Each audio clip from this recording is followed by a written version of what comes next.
कहानी का उन्वान है एक थी चिड़िया। किसी खेत में एक चिड़िया ने घोंसला बनाया। थोड़े दिनों बाद उसने अंडे दिए और फिर उनमें से बच्चे निकल आए। चिड़िया को खेत में हर तरह का आराम था। इसका घोंसला चारों तरफ पौधों से छुपा हुआ था, इसीलिए बच्चों को किसी शिकारी परिंदे का डर ना था।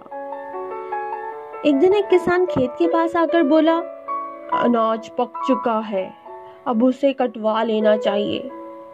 चिड़िया के बच्चे सुन के घबरा गए और अपनी माँ से बोले, अब हमें कहीं और चले जाना चाहिए। चिड़िया ने जवाब दिया, अभी हमें फिक्र की जरूरत नहीं। दूसरे दिन किसान फिर आया और कहने लगा, कल मैं अपने दोस्तों को बुलाकर अनाज कटवाना शुरू कर दूंगा।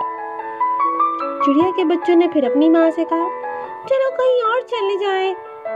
चिड़िया ने कहा, अभी नहीं। तीसरे दिन किसान आकर बोला, दोस्तों को फुर्सत नहीं है, कल मैं अपने बेटों के साथ कटाई शुरू कर दूंगा।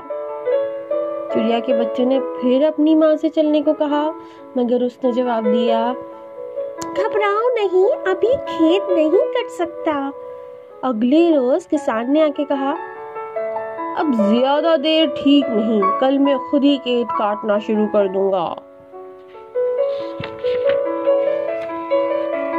चिड़िया के बच्चों ने सुनकर कहा, अब हमें यह खेत जरूर छोड़ देना चाहिए।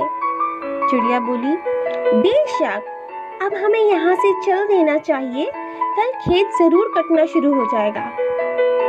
बच्चों ने पूछा, माँ, ये तुम्हें कैसे मालूम हुआ?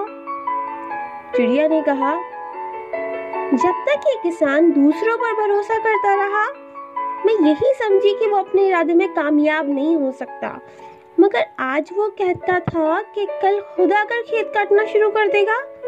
जब कोई अपने ऊपर भरोसा करके किसी काम का इरादा करता है तो वो जरूर पूरा कर लेता है, इसलिए अब फौरन निकल चलो।